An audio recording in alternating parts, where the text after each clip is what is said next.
Buenas noches a todos y a todas, bienvenidos a nuestro programa Debate Constitucional, un programa destinado a la reflexión de los problemas sociales y su relevancia en el ámbito constitucional, que busca dar espacio a los expertos en los temas planteados y sobre todo a los estudiantes de la Maestría de Derecho Constitucional de la Universidad Técnica Particular de Loja.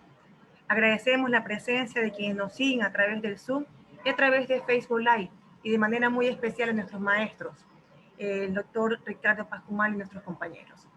La temática a tratar el día de hoy es constitucionalidad de la ley de extinción de dominio, por lo que para mí es un honor presentarles a nuestro panelista, el abogado y maestrante de nuestro programa de Derecho Constitucional, el doctor Luis Ávila Linzam, para quien antes de dar inicio me gustaría darle la palabra a nuestro invitado y agradecerle por la aceptación a esta entrevista. Doctor. Querida Paulina, muchas gracias por esa presentación tan injusta a la larga. Bueno, también quería agradecerle a Ricardo Pascumal, a Israel Celi, queridos amigos de la UTPL, pues y a todos los maestrantes del programa. El año pasado pues tuve el gran honor de compartir con dos paralelos de la maestría y veo que hay un excelente nivel y bastantes ganas, digamos, de poner en práctica muchos de los conocimientos de la maestría. Entonces, felicito la iniciativa, creo que es una buena forma de difundir el conocimiento que se está dando en las aulas y que trascienda un poco también a la sociedad. Muchas gracias y les felicito por la iniciativa. Gracias, doctor, a usted por acompañarnos en esta noche. Doctor, conforme le estaba comentando, el tema a tratar es la constitucionalidad de la extinción de la ley de extinción de dominio. El pasado 12 de diciembre se envió a la Asamblea para que fuera debatida esta ley y el 19 de enero ya ha sido aprobado en segundo debate. Esta ley que tiene por objeto regular la extinción de dominio de los bienes de origen ilícito o injustificado, conforme establece la norma. Doctor, como para empezar y un poco entender el tema de nuestro debate, el artículo 66 de nuestra Carta Magna establece en el numeral 26 la libertad que tienen las personas a los bienes. ¿Usted considera de la lectura de este texto, partiendo de lo que establece la Carta Magna en la norma antes referida, que esta ley es contraria a lo que establece nuestra Constitución, de una u otra forma atenta al derecho a la libertad, el derecho a la propiedad que tenemos los ciudadanos ecuatorianos? Bueno, creo que hay otros derechos que me parece a mí están más cercanos al contexto de la ley. Digo esto porque digamos, los estados tienen la potestad de establecer ciertas normas para regular el tránsito libre de las mercaderías. Entonces, en principio, no necesariamente pues una ley que establece regulaciones respecto de la libre circulación del capital y las mercaderías sería necesariamente inconstitucional. Digo esto porque ese es uno de los argumentos, por ejemplo, que algunos sectores empresariales del país han puesto cuando se han intentado implementar impuestos, por ejemplo. ¿Ya? Entonces se dice que eso restringe la circulación de capitales, la libertad de empresa, la libertad de propiedad, ese tipo de derechos. Entonces, creería que sí, pero no directamente. O sea, me da la impresión que hay derechos que están más cercanos a ser violados por esta ley. De manera particular, tres, creo yo. El primero, que es el derecho de las personas al principio de inocencia, es decir, se presume que todos somos inocentes hasta que se demuestre lo contrario. Y pareciera pues que este proyecto de ley todavía, que todavía no ha sido todavía promulgada, ¿no? Está para el veto del presidente, de alguna manera contiene un sinnúmero de disposiciones de carácter abierto que dejan margen a una interpretación que de alguna manera va a afectar el principio de inocencia. Yo quisiera saber, después de este doble procedimiento que tiene la ley, una parte administrativa que está a cargo de la Fiscalía y la segunda parte que también es una especie de híbrido entre proceso civil y proceso penal, que estaría a cargo de un juez especializado que es un juez de anticorrupción.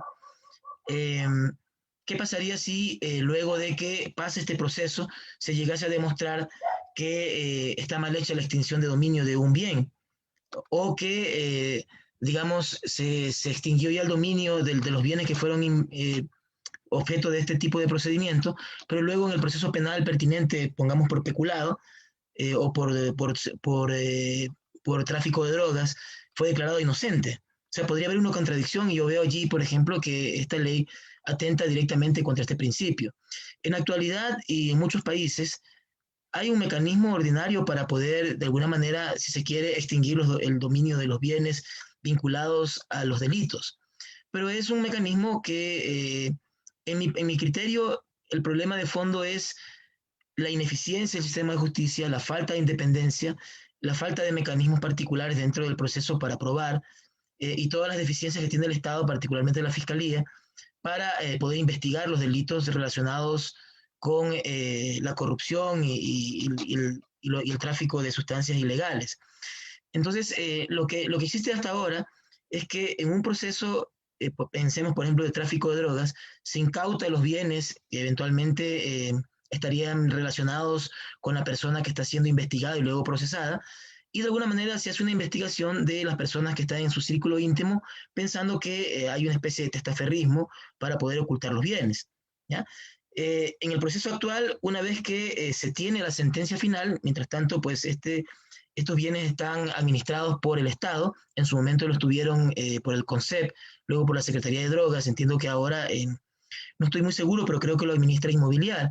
Entonces, cuando este proceso penal se termina y se declara a la persona finalmente inocente, o se ratifica su inocencia, o se lo declara culpable finalmente, entonces en ese momento se decide sobre el destino de esos bienes.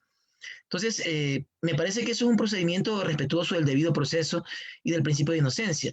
Pero esta ley, en cambio, establece un mecanismo para hacer eso de inicio, ¿ya? Pero ¿qué pasaría si al final la persona es declarada inocente?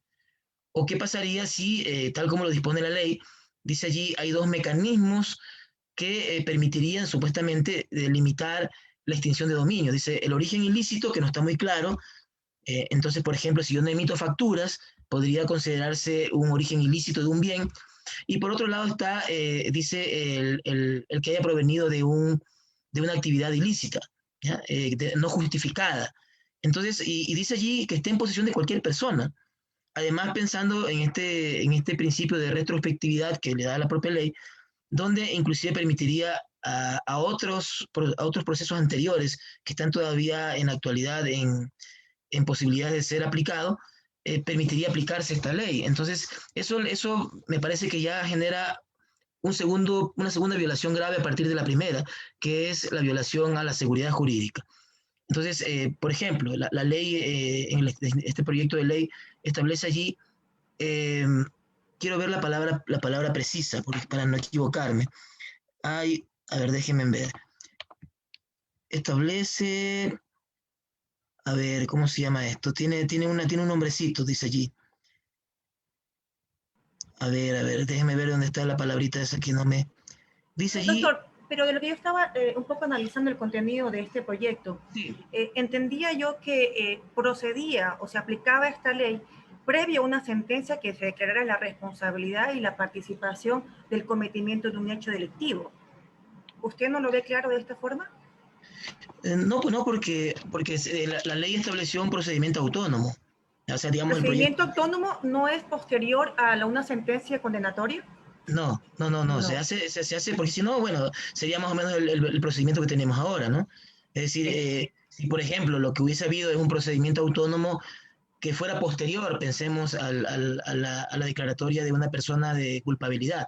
Entonces, si eso sucediera y allí se iniciara una especie de vía de ejecución sobre los bienes, no habría problema, ¿ya? Tal vez es un Sería lo vacío. ideal que fuera posterior a una declaratoria de condenatoria a una sentencia, Claro, claro, establecerlo ahí.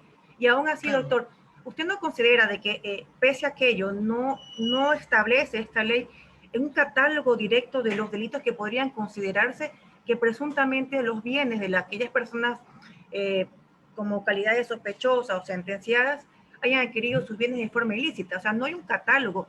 ¿No debió primero haberse reformado el Código Orgánico Integral Penal? Sí, pero mira que sí establece el catálogo de delitos. Mira, te veo dónde está. Mira, el catálogo se refiere a los delitos contra el régimen de desarrollo, contra la eficiencia de la administración pública, delitos de drogas, responsabilidad ciudadana, terrorismo y su financiamiento. Bueno, tal vez entendería, por ejemplo, respecto de eficiencia de la administración pública, donde están los peculados, donde Así están, es. digamos, la concusión, el cohecho, por decir. Pero luego, por ejemplo, contra el régimen de desarrollo, hay un sinnúmero de delitos que nada tienen que ver, digamos, digamos, con la posibilidad de que se extingan los bienes. La lógica del legislador en esta parte es incluir la posibilidad de elusión o evasión fiscal tributaria o aduanera. Entonces, aquí les incluyen contra el régimen de desarrollo, pero allí hay un sinnúmero de delitos que nada tienen que ver. Bueno, los delitos de drogas y de tráfico ilícito de estupefacientes. Luego le pone de responsabilidad ciudadana. Aquí también el único delito que tiene que ver tal vez con esta ley podría ser, por ejemplo, el enriquecimiento ilícito. Sin embargo, se incluyen otras figuras allí que nada tienen que ver con esto. Y por supuesto, finalmente, pues terrorismo y su financiamiento, que es ya un mandato concreto de algunos instrumentos internacionales firmados por el Ecuador. ¿Ya?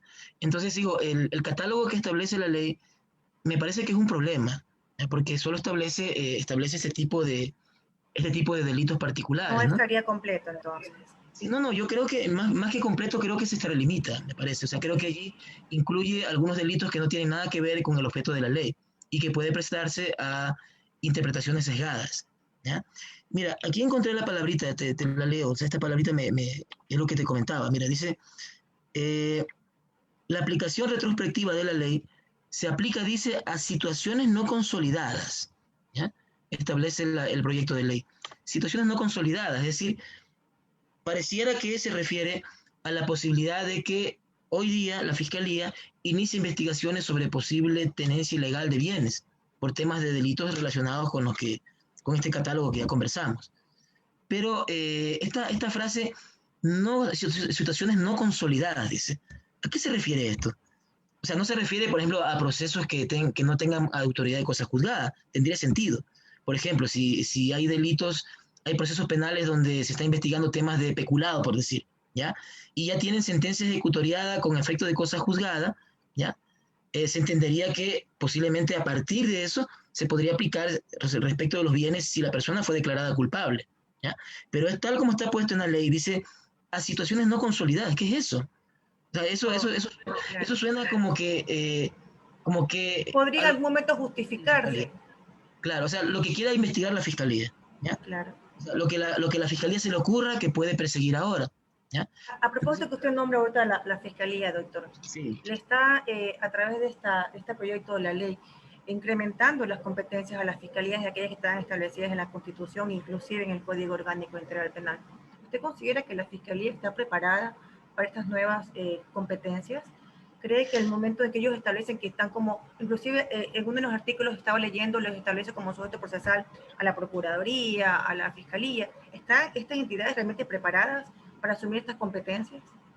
o sea, ciertamente uno de los problemas es justamente ese, o sea, si la fiscalía no logra investigar delitos menores como robos, ¿ya? Que se dan todos los días y lo hace muy mal, y más bien la salida ha sido los procedimientos directos y abreviados, ¿ya?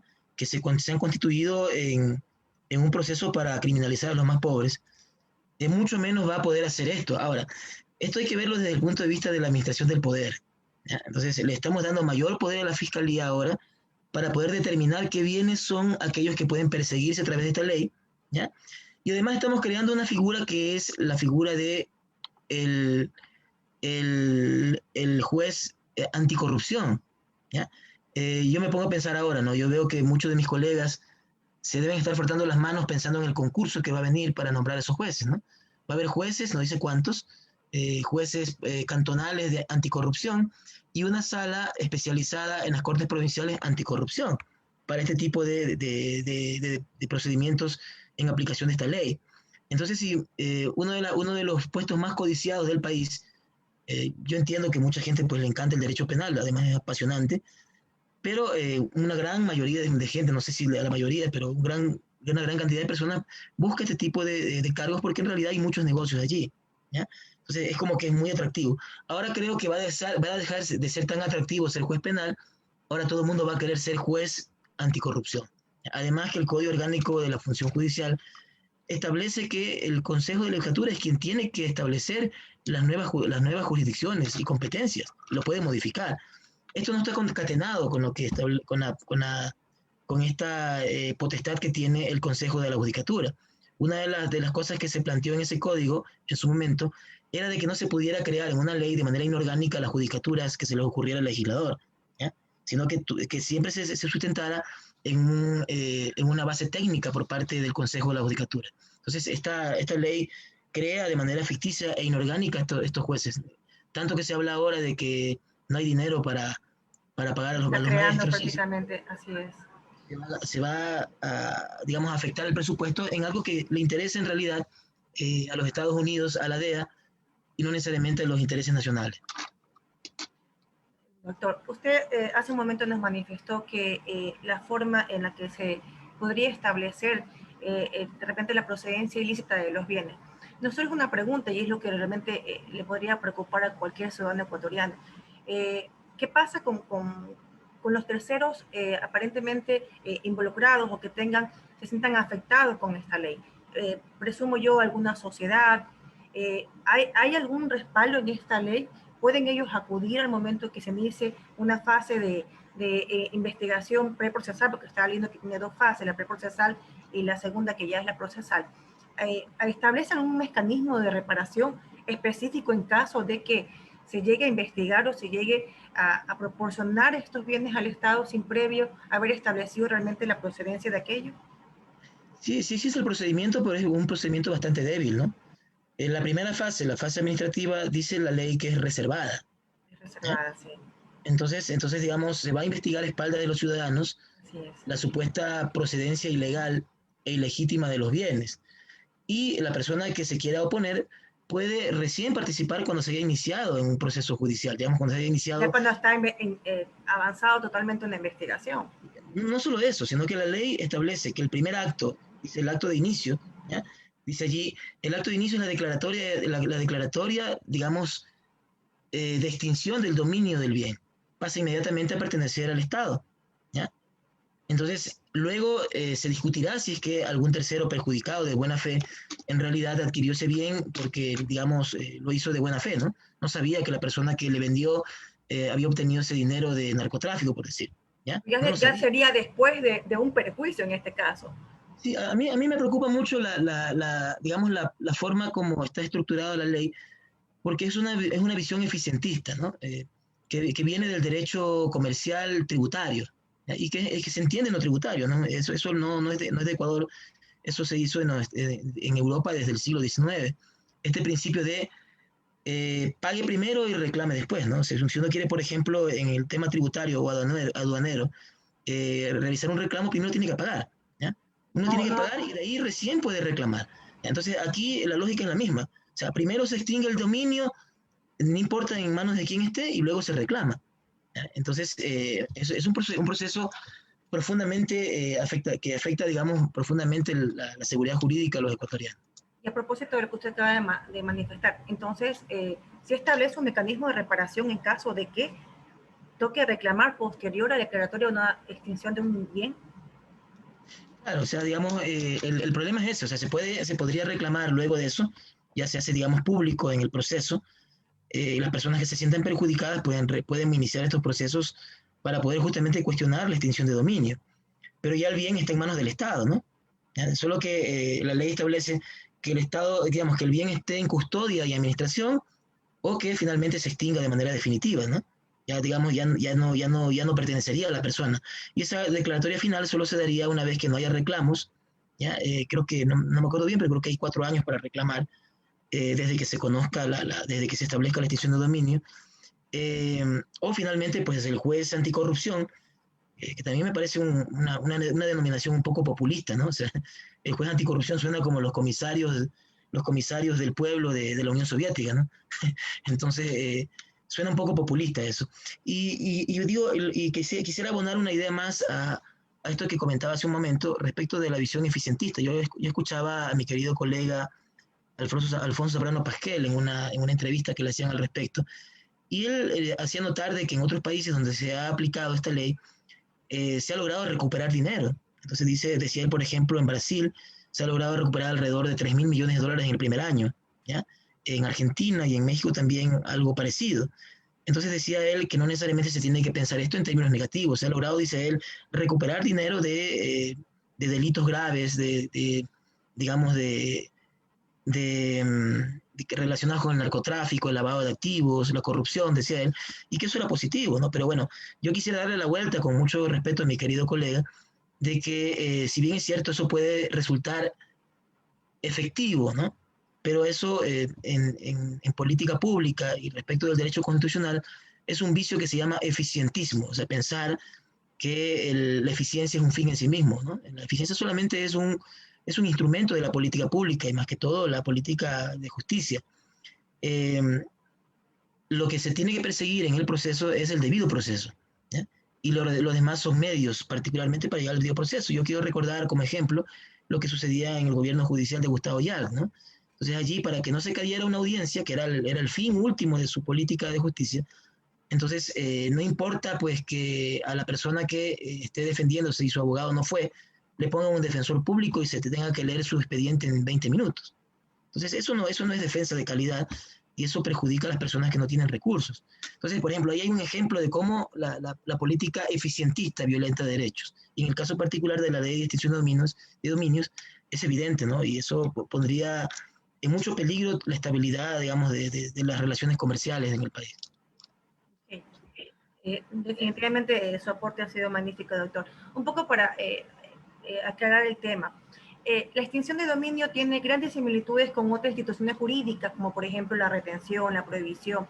Un poco para que ustedes nos ilustre, ¿podría darnos una diferencia de estos términos jurídicos versus lo que significa realmente la extinción de dominio de la propiedad? Sí, bueno, mira que la retención, la incautación son, entiendo yo, creo que se llaman técnicas de investigación, si no me equivoco, ¿no? O pueden ser también medidas provisionales de investigación, no recuerdo bien el término, yo no soy penalista, pero digamos son medidas dentro del proceso, ¿ya? Son medidas cautelares dentro del proceso, son medidas de anticipo para evitar que se afecte la prueba en el futuro y se están dentro del proceso, ¿no? Por esta razón están protegidas por el debido proceso.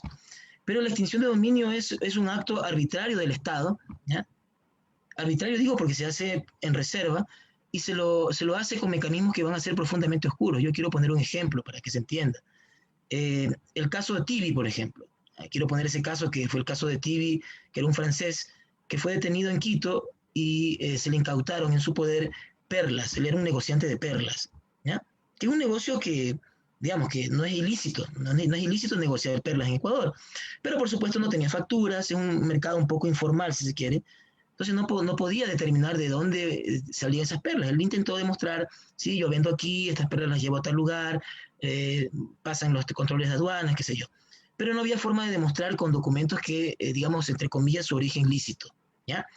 En el proceso de investigación le vinculan a él porque una persona en Guayaquil que él posiblemente conoció, pero no se acuerda, dice él que él le compró a él unas perlas. Y esta persona estaba relacionada con el narcotráfico, ¿ya?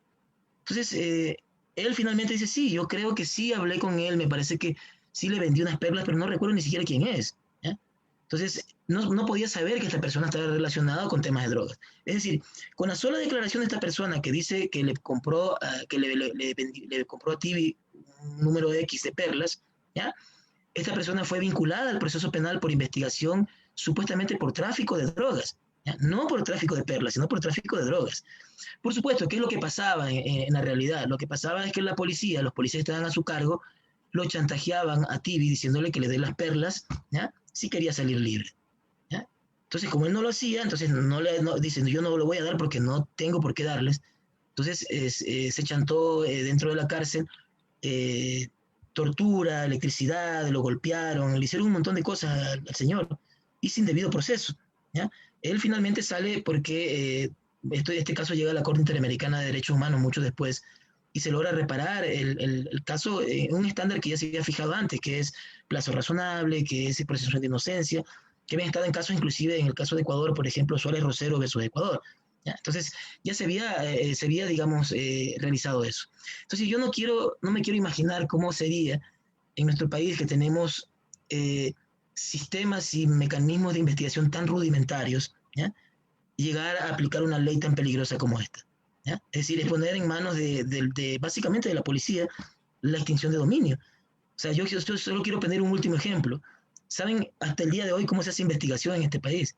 Curiosísimo, ¿no? O sea, no es como sucede en las películas que en CSI, que hacen un sinnúmero de prácticas tecnológicas y que se hace un sinnúmero de técnicas de investigación. No, bueno, no hay nada, hay estrategias de investigación. Aquí cuando ocurre, por ejemplo, un asesinato o un atropellamiento en la calle, los policías que vienen a la escena del crimen con una libretita comienzan a tomar notas, ¿ya? Quiero nombres, quién vio, cómo fue. Y después a las personas que van a la versión, que todavía sigue siendo bastante colonial, ¿ya? En la versión vienen a repetir lo que vieron respecto del hecho. Y allí quiero nombres, quiero más nombres. Y comienza a extenderse la investigación. Esa es la investigación en el país. Muy poco tecnificada está, y creo yo que estamos en pañales en criminalística, lo cual haría profundamente más peligroso aplicar una ley como esta. O sea, no quiero pensar cómo va a ser esto. O sea, y se puede prestar a la persecución política, se puede prestar a corrupción y chantaje respecto de las personas que tienen bienes que eventualmente están relacionados con esta ley. Complicado, doctor, que más que todo cuando se evidencia que podría darse un sinnúmero de violaciones constitucionales, no solamente, como usted manifestaba, el derecho a la propiedad, sino también el derecho a la seguridad jurídica. Imagínese usted que se aplique una ley en que se me extinga un dominio sin previamente haberse establecido primero la responsabilidad y la participación de los presuntos sospechosos o que están acusados en, en un proceso penal. Y lo que usted dice, lamentablemente, limita un poco este abanico o catálogo de delitos que están siendo de repente considerados en este proyecto de ley. Doctor, un poco para tener el asunto claro y poder un poco esclarecer todas las ideas que tenemos, entendemos que por el tiempo es un poco limitado. ¿Usted considera entonces, doctor, que la aplicación de esta ley de una u otra forma resarce los daños a la sociedad, darle los bienes a la sociedad que presuntamente han sido producto de hechos ilícitos, resarce un poco los daños de los hechos cometidos en contra de los ciudadanos? A mí me parece una medida de populismo penal, claramente. Eh, yo quisiera poner una alegoría que pueda ilustrar esto que estoy diciendo. La diferencia entre el derecho inquisitivo y el derecho acusatorio, que es un poco lo que se ha venido tratando de reformar en América Latina desde los años 80, es lo siguiente. ¿Ya? El derecho inquisitivo se basa en la subjetividad. Entonces, por ejemplo, en el siglo XVI, una persona decía, esa chica que está allá es bruja, porque las mujeres no saben leer y esa persona aprendió a leer. ¿Quién le enseñó? Fue el demonio. Además tiene el pelo rojo. Entonces es señal del demonio. Entonces esa persona hay que castigarla. Esa persona es pecaminosa. Entonces el pueblo entero, guiado por esta persona que normalmente era un religioso, decidía aplicarle la justicia de Dios, ¿no? Y la tiraban de un despeñadero, ¿no? Y decían si ella pues volaba, se demostraba la tesis de que era bruja. Pero si se moría, pues bueno, qué pena, ¿no? O sea, Dios ya la tenga en su gloria y le pedimos perdón. ¿Ya? Ese es el derecho inquisitivo que está detrás de la ley de extinción de dominio. Y el derecho, digamos, acusatorio, que es esta idea de la racionalidad del proceso, que el proceso garantice debido proceso, que haya un sinnúmero de mecanismos para que haya igualdad procesal entre las partes, que requeriría otras cosas que no hemos hecho en Ecuador, que es tecnificar la investigación, que es autonomizar la investigación de la policía para que la haga un cuerpo civil y no la policía, ¿ya? Porque la policía sigue teniendo lastimosamente el control de toda la cadena de producción penal en el país, desde la detención hasta la ejecución de la pena. ¿Ya? En la detención está un policía y en la ejecución de la pena está el UMA, digamos, el humo está, digamos, en las cárceles, digamos, en las cárceles, en la zona de máxima seguridad. Entonces, eh, creo yo que está en juego, digamos, ese tipo de modelos. Es decir, me parece un retroceso, ¿ya? Pero además es un desbalance desde el punto de vista de la política penal, es decir, de la criminología. Yo quisiera decir que aquí no es que estamos combatiendo la corrupción con esta ley. Ese es un engaño populista. Que estamos combatiendo la impunidad respecto de los corruptos del país que se han llevado miles de millones de dólares. ¿Ya? En primer lugar, los políticos nunca caen presos, excepto ciertos casos muy contados, porque en realidad ese tipo de corrupción a los países desarrollados no les interesa. Hay acuerdos particulares y eso no pasa nada. O sea, no les va a pasar nada nunca mientras se porten bien con los países del primer mundo, particularmente los Estados Unidos. Lo que está en juego con esta ley es controlar mucho más el mercado de producción de drogas y el del lavado de activos que está relacionado íntimamente. Por eso es un pedido de la DEA y es un pedido del Departamento de Seguridad de los Estados Unidos. No es una coincidencia que esta ley se haya aprobado justo el último día del gobierno de Donald Trump. ¿Ya? Querían dar un mensaje, ¿no? Querían dar un mensaje y además es parte de los lineamientos y acuerdos con el Fondo Monetario Internacional. Es un prerequisito para continuar con el acuerdo y los desembolsos de dinero acordados en el préstamo del Ecuador con el Fondo Monetario. Pero ¿no hubiera sido solamente, de repente, aplicar alguna reforma al COI con respecto a los bienes? ¿Por qué entonces la emisión de una ley se abarca un tipo de inseguridades jurídicas a cada una de las personas a las cuales se le podría aplicar? Justamente por eso, porque lo que se quiere, hay que recordar una cosa, esta ley está hecha solamente para el tema de drogas y lavado de activos, nada más. ¿Pero por qué? ¿Por qué la DEA, por qué el Departamento de Seguridad de los Estados Unidos están interesados en esto? Por una razón, porque el tema de drogas no es un problema de seguridad pública, no es un problema de seguridad ciudadana, es un problema de mercado, básicamente, ¿no? Que ello tenga connotaciones de seguridad, de violencia o de salud, que también están vinculados, en el fondo es un problema de mercado. ¿Cuál es el problema? Recrudecer los controles donde se produce la droga, ¿ya? Para que el negocio se quede en los Estados Unidos. Si en los Estados Unidos el dinero del narcotráfico va a los paraísos fiscales, como por ejemplo el estado de Nevada, en Las Vegas, en Delaware, ¿ya? Y un sinnúmero de bancos que se prestan para lavar ese dinero, y allá no es un delito, allá es un problema de salud pública. Pero en nuestros países es un problema de seguridad, y mientras América Latina pone los muertos, ellos realmente lo que hacen con esto es tener negocios. Y diría yo que un gran porcentaje de los grandes negocios, inclusive de las grandes transnacionales, tienen un origen ilícito. Solamente que el lavado de activos allá, digamos, no se controla, sino que es un negocio, se acumula el capital, y aquí, digamos, se hace el problema de seguridad. La ley esta pretende, tengo yo la convicción de que pretende, restringir el mercado de lavado de activos en Ecuador. Eso ha crecido en los últimos años, es decir, gran parte del dinero que se tenía que, digamos, que exportar hacia esos países desarrollados se queda aquí, se queda en Colombia, se queda en Bolivia, se queda en Argentina, se queda aquí en América Latina.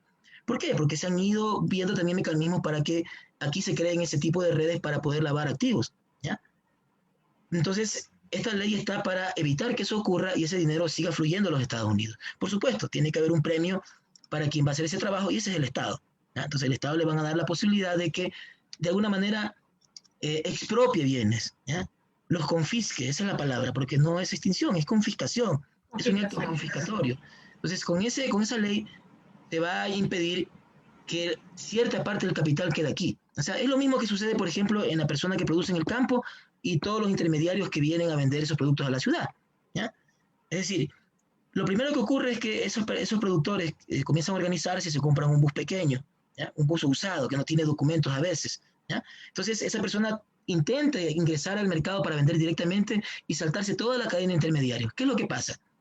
Le exigen más requisitos, que tiene que mostrar el certificado de la ANT, la autorización del Consejo de Tránsito, ni sé cuánto, hasta del ARSA le van a pedir, digamos, certificaciones a ese producto que viene, ¿ya? Eso ya sería, en la ley sería ya iniciado un proceso.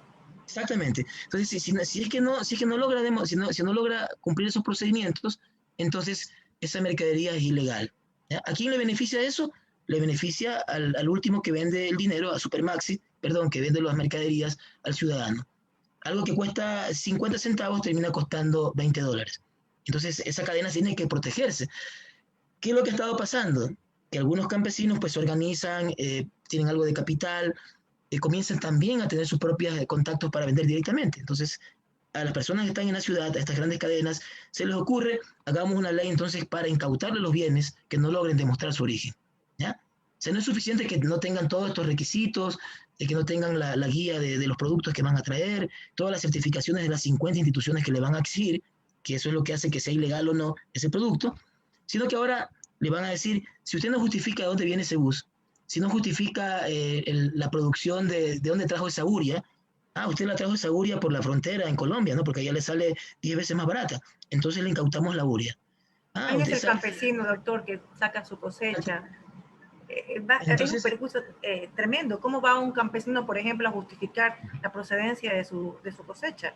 entonces, yo digo, quería poner este ejemplo porque es exactamente lo mismo que está pensándose en la lógica gubernativa del primer mundo, ¿ya? Donde se acumula el dinero de lavado de activos y la droga, y ahí no es ningún problema. Si nosotros tenemos la plata en Suiza, ¿ya? Que es un paraíso fiscal, aunque no lo quieran aceptar, ¿ya? Ahí no pasa nada. Y los suizos tienen el mejor estándar de vida del mundo, con dinero sucio del mundo, del narcotráfico, de la prostitución infantil, ¿ya?